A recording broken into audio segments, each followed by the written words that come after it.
no가 아닌 유연한 yes를 사용하라. 충동적으로 다른 사람의 실수를 수정하지 말고 제한형 질문으로 상대가 스스로 고칠 수 있도록 유도한다.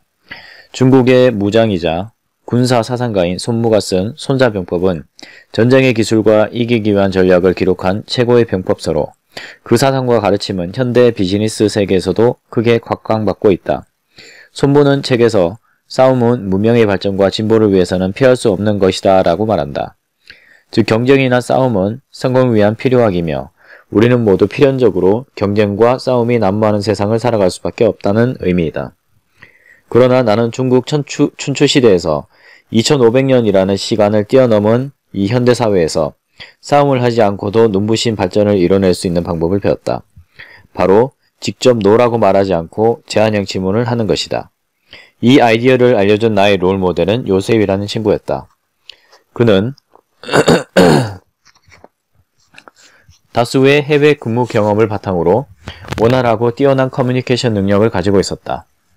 사내 회의에서 의견이 대립해도 요셉이 공공연하게 나를 비판한다든지 반대한 적은 한 번도 없었다. 그런데도 나는 회의가 끝나면 어느샌가 개선해야 할 사항을 파악하고 더 많은 일을 맡아서 하고 있었다. 요셉은 회의 중에 자신의 생각을 나도 모르는 사이에 내 머리에 심어두는 능력이 있었다.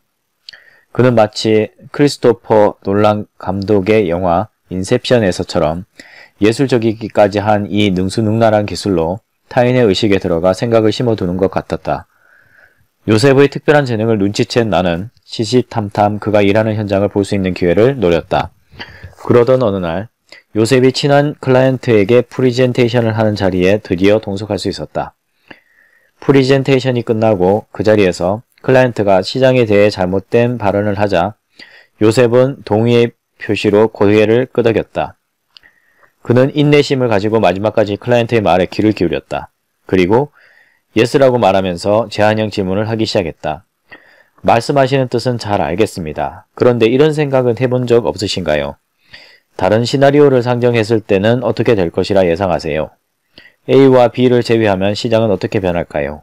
즉 요셉의 질문은 no를 의미하고 있지만 직접 no라고 말하는 대신 질문으로 대답하는 것이다. 클라이언트가 자연스럽게 자신의 판단이 틀렸다는 사실을 깨닫고 수정할 수 있기 때문에 서로 얼굴 붉힐 일 없이 회의를 잘 마칠 수 있었다. 왜 no라고 말하지 않는 것이 중요할까? 상대에게 직접적으로 반론하지 않는 것이 중요한 이유는 문화적인 감수성의 문제가 아니다.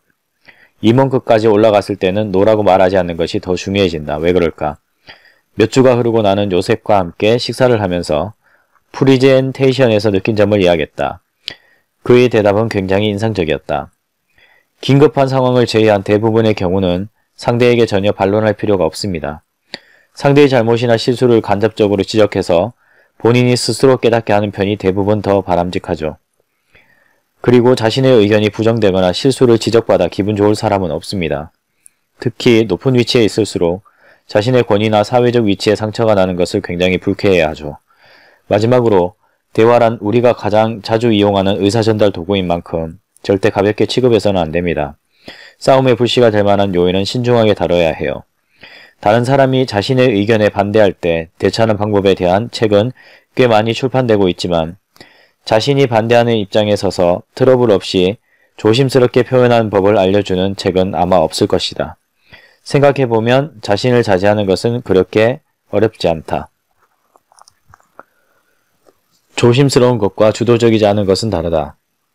조심스럽다는 말을 들으면 주도적이지 않다는 의미로 오해하기 쉽지만 사실은 전혀 그런 의미가 아니다. 주도적이란 말은 공격적이고 생각한 것을 거침없이 말하는 것이 아니라 목적지에 도달하기 위해 해야 할 일을 알고 있다는 뜻이다. 그리고 no라고 말하지 않는 이 기술이 목적지에 순조롭게 도달하기 위한 하나의 방법이다. 성공하는 사람들의 7가지 습관의 저자 스티븐 코비는 다른 시점에서 주도적인 사람은 절대 강제적이지 않다. 그들은 현명하며 가치를 추구하고 현실을 확실히 파악하고 자신에게 무엇이 필요한지를 이해하고 있다고 쓰고 있다.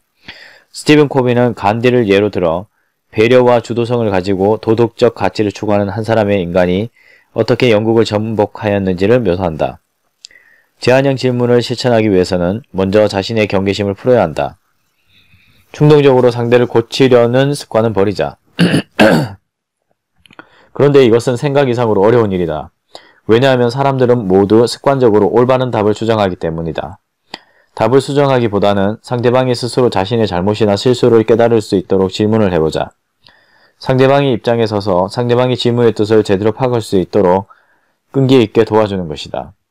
적극적인 경청 기술과 대국적 견지를 가지기 위한 구체적인 방법은 다음과 같다.